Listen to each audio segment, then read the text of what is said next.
They thought their signatures on a piece of paper gave them the right to erase my family's history. For 3 generations, this land was ours. Then one day, I woke up to the sound of bulldozers. The HOA was subdividing my property, building not 1, but 96 homes, convinced I was powerless to stop them. What they never realized was that their entire project, every single house, was built on a fatal flaw I had known about for decades. I didn't stop them. I let them build it all. Now, the president of the HOA is at my door, and for the first time, he's not here to deliver a fine. He's here to beg.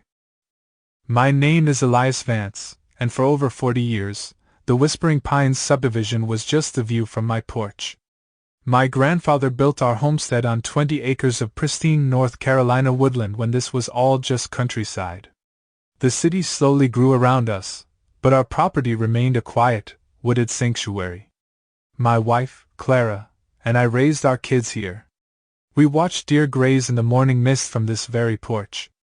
This land wasn't just dirt and trees, it was our family's heart. About 15 years ago, a developer saw the potential we took for granted. They built the Whispering Pines community right up to our fence line, a neighborhood of charming, look-alike homes with perfectly manicured lawns. We were politely invited to join the newly formed Homeowners Association. At first, it seemed benign, even beneficial. They handled street maintenance, community landscaping. It felt like being part of a new chapter. We paid our dues, kept to ourselves, and for a while there was peace. But the first hint of trouble came in the form of a polite, but firm, letter. It cited a violation for our unapproved storage shed, a small, weathered building my grandfather had built in the 1950s. It wasn't in their architectural guidelines, the letter stated. It was the first time we felt the cold, impersonal touch of their authority, the first indication that their idea of community didn't include anything that existed before they did. We shrugged it off, paid the small fine, and thought that was the end of it. We had no idea that the shed was just a test, a probe of our boundaries. They weren't just interested in governing their own streets, they were looking to expand their kingdom. And they had their eyes on the most valuable piece of undeveloped land left in the county, ours. The first letter about the shed was a pebble. What came next was an avalanche. It began with a surveyor. I found him one Tuesday morning, standing just inside the tree line that marked the western edge of our property, his tripod planted firmly in the soft earth. When I asked what he was doing, he was evasive, mumbling something about verifying lot lines for the HOA's records. A cold dread settled in my stomach. Our property lines were clearly defined in the county registry, a fact my grandfather had made sure of. There was nothing to verify. A week later, the official letter arrived. It wasn't about a shed. It was a formal notice of encroachment. The HOA claimed that a recent survey, their survey, had determined that nearly 5 acres of our land, including the section with the old shed, actually fell within the original plat map for Whispering Pines. They claimed it was a cartographic oversight in our own deed and that this land rightfully belonged to the HOA for the benefit of the community. I laughed. It was so absurd I actually laughed. But my laughter died in my throat when I read the next paragraph. They gave me 30 days to remove all unauthorized structures and vacate what they now called association property.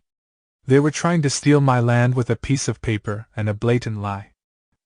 I hired a lawyer, a calm, steady man named Robert Evans. He assured me this was a common bullying tactic. "They're testing you, Elias," he said. "They hope you'll get scared, overwhelmed by the legal fees, and just give in." We sent a cease and desist letter, along with our own impeccable land surveys and historical deeds dating back to the 1940s. We thought that would be the end of it. We were wrong. The HOA's response was not a retreat, it was a declaration of war. The fines started next.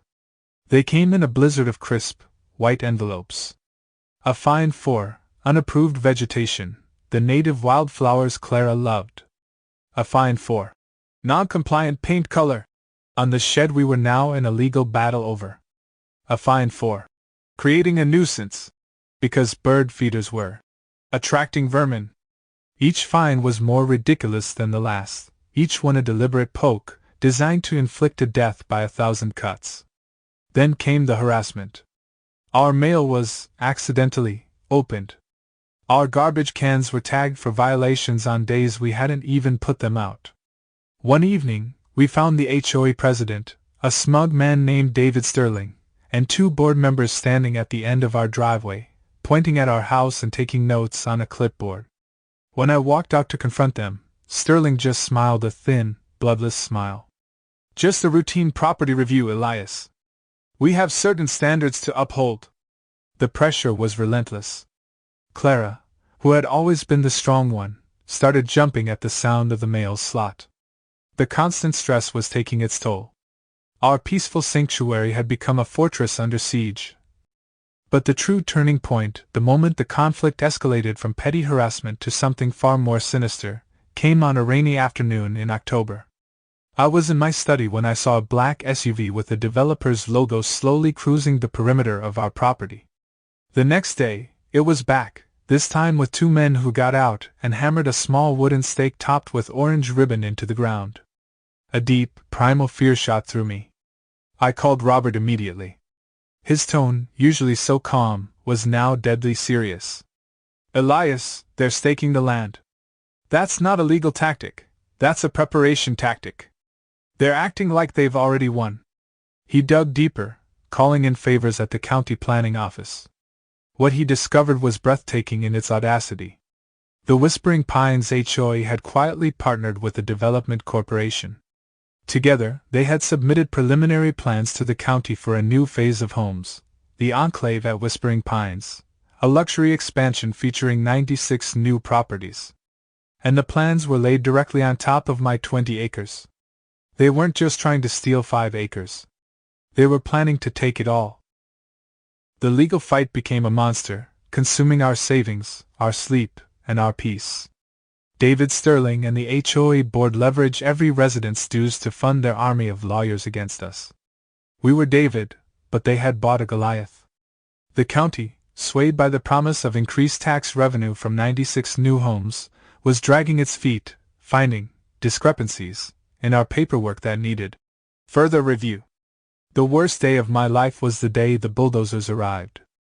I stood, paralyzed, at my window as they rolled down the new street they'd paved, right up to the marked boundary of our land. Clara was crying behind me. We had lost a crucial court motion. The judge, citing the complexity of the historical deeds, and the HOA's possession of a recent commissioned survey, had granted them limited access to prepare the disputed parcel. I watched the first tree, an ancient oak my son had climbed as a boy, get torn from the earth. The sound of its roots snapping was a gunshot to my heart. I felt a helpless rage I had never known. They were destroying my history, my peace, my land, right in front of me, and the law was just letting it happen. I wanted to run out there, to scream, to stand in front of the machines. But I didn't. A strange calm settled over me. Because as I watched them begin their destruction, I remembered the one thing they had forgotten. The one thing my grandfather had told my father, and my father had told me, a story I had always thought was just an old man's tall tale. They were so focused on the trees and the dirt that they never once asked about what lay beneath it. I turned from the window, walked to my bookshelf, and pulled down a heavy, leather-bound journal. My grandfather's journal. And I began to read. I wasn't looking for a legal precedent. I was looking for a map. The trap they were so confidently walking into, it was one my grandfather had laid for greedy men like them 70 years ago. And they had sprung it perfectly. The sound of construction became the soundtrack to our nightmare. For months we watched, heartsick, as the skeleton of their new neighborhood rose from the ruins of our woods. 96 foundations were poured. 96 frames were erected. The HOA sent us a final, triumphant notice, a bill for the shared infrastructure development of the new enclave, claiming our property now benefited from the new roads and sewer lines. The sheer audacity was a masterpiece of cruelty. David Sterling held a barbecue for the new homeowners, right on the edge of the destruction. I could hear the music and laughter from my porch. He was a king showing off his newly conquered lands. I just sat there, my grandfather's journal on my lap, its brittle pages filled with his meticulous script and faded, hand-drawn maps. He wasn't just a farmer, he was a man who prepared. He had known that one day, someone would covet this land. The day of the final HOA board meeting arrived. It was held in the new community clubhouse, a gleaming building that felt like a palace built on a grave. The room was packed with new and old residents, all buzzing with excitement about the increased property values the expansion had brought. Sterling stood at the podium, beaming, ready to give his victory speech. I walked in alone. The chatter died down as I moved to the front of the room. Sterling's smile didn't fade, it just became condescending. "Elias. So glad you could finally positively join the community. Here to pay that outstanding invoice?" A few people chuckled. I ignored him and turned to face the crowd. My voice, when it came out, was steady, but it carried a weight that silenced the room completely. "You all moved here for a piece of the American dream," I began. "A nice home. A safe community. Rules to protect your investment. I understand that. My family dreamed that dream too, long before any of you got here." I held up my grandfather's journal. "What your board and the developer they partnered with never bothered to do was the deepest kind of due diligence. They were so eager to get their hands on this land, they never looked past the surface. They never wondered why my family never sold, never subdivided, even when we had offers that would have made us millionaires decades ago." Sterling's smile was gone now. "Elias, this is not the time for your hysterical stories. Security." I cut him off, my voice sharpening. "The time for stories is over, David. It's time for facts." I turned back to the crowd. "My grandfather didn't just own this land. He was a patriot, and like many after the war, he was deeply concerned about the future. So, in 1948, he made a unique arrangement with the federal government." I let the silence hang for a moment, thick and heavy. "Beneath what is now your prized enclave, beneath the foundations of all 96 of those new homes, is not just dirt. It's a designated and documented strategic mineral reserve. Not just any mineral. It's one of the largest untouched deposits of monazite sand in this state." The room was dead silent. Most looked confused. But a few, and Sterling especially, had gone pale. They knew what that meant. "Monazite," I continued, "contains rare earth elements. It also contains thorium, a radioactive element.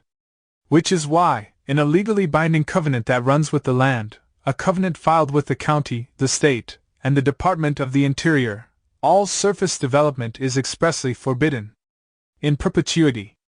The government has the right to access, survey, and mine these minerals at any time, with no notice and no compensation for surface damages." I looked directly at Sterling, whose face was the color of chalk. "Your homes, your roads, your sewer lines, they aren't just on my land. They are built directly on top of a federally protected radioactive mineral deposit. Every single one of you is living on a Superfund site waiting to happen." The room erupted into panicked shouts. People jumped to their feet, yelling at Sterling, at the board. I raised my voice over the chaos. "The EPA doesn't look kindly on this kind of thing. The cleanup alone would require demolishing every structure and excavating 50 feet of soil. The liability—" I shook my head, almost pityingly. "It's limitless." I walked up to the podium where Sterling stood frozen. I didn't need a microphone. My whisper was enough. "You built your kingdom on a radioactive time bomb. You didn't just walk into my trap, David. You built 96 houses inside of it." I turned and walked out, leaving a vortex of panic, fear, and utter devastation behind me. The door hadn't even closed behind me before I heard the first scream of pure, unadulterated rage. It was not the sound of victory. It was the sound of an empire crumbling. Image 11, drone shot of the abandoned development. The silence that greeted me when I returned home was the most profound I had ever heard. It wasn't just an absence of noise. It was the absence of the grinding, roaring machinery that had tormented us for a year. The next morning, The bulldozers were gone. The crews never returned. The half-built houses stood as silent, skeletal monuments to greed and catastrophic failure. The fallout was immediate, public, and merciless. The local news didn't just report on it, they feasted on it. HOA built neighborhood on radioactive land. The headlines screamed. Whispering Pines expansion deemed uninhabitable by federal regulators. David Sterling and the entire HOA board were forced to resign overnight. They didn't just lose their positions, they became pariahs. Lawsuits began flying faster than we could track them. The new homeowners in the enclave sued the HOA, the developer, and the former board members personally for fraud, misrepresentation, and emotional distress. The original Whispering Pines residents, whose property values had just evaporated into thin air, sued for the catastrophic loss of their investments. The legal fees alone bankrupted the HOA's insurance and drained the personal savings of every board member who had voted for the expansion. The developer filed for Chapter 11 bankruptcy within 6 months, their assets frozen by a mountain of litigation and the impending, unimaginable cost of the environmental cleanup mandated by the EPA. The preliminary estimates for the remediation, the total demolition of all structures, the excavation and safe disposal of tons of soil, ran into the hundreds of millions of dollars. David Sterling didn't just lose his reputation, he lost everything. His home was sold to pay his legal judgments. He was eventually found liable for gross negligence and fraud. The last I heard, he moved out of state, a broken man living in a rented apartment, his name permanently synonymous with the biggest real estate debacle in the county's history. As for us, the federal government's interest was solely in the mineral rights, not the surface land. Their covenant, which had been our salvation, also meant they had no claim to the property itself. The land, all 20 acres, remained ours. Free and clear. With the HOA dissolved into bankruptcy and the developer gone, the violation notices and the monstrous invoice for that shared infrastructure vanished into the void. They were meaningless pronouncements from a government that no longer existed. The county, eager to distance itself from the scandal, fast-tracked the approval of our own submitted plans. We didn't build houses. We established the Vance Family Nature Conservancy. We tore up the new roads they'd paved, letting the land heal. We planted native trees where they had been torn down. The old shed, the one that started it all, stands proudly at the entrance, now a small educational center with a plaque telling the story of my grandfather. The 96 empty foundations? They're still there, slowly being reclaimed by moss and wildflowers. Clara and I sometimes walk through them, a quiet forest growing amidst the ghosts of greed.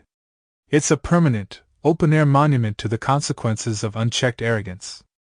The greatest irony, the final twist of the knife for those who tried to destroy us, is that our land is now more valuable than ever. Not for development, but as a protected, pristine green space in a rapidly expanding city. Its value is untouchable, and its future is safe forever. This was never about revenge. It was about preservation. My grandfather's foresight wasn't a weapon, it was a shield. He wasn't preparing for a fight. He was ensuring our family's legacy could never be bought, bullied, or stolen. They thought they were playing a game of power, of money, of petty rules and fines. But they were wrong. They were in a game of time. And they were playing against a man who had planted an oak tree knowing he would never sit in its shade, a man who loved this land so deeply he protected it from a threat he would never live to see. So the next time someone tells you that you're powerless against the faceless bureaucracy of an HOA or a greedy corporation, remember this story.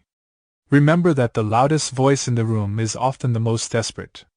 That the pettiest rules often hide the deepest insecurities. True power isn't about control. It's about patience.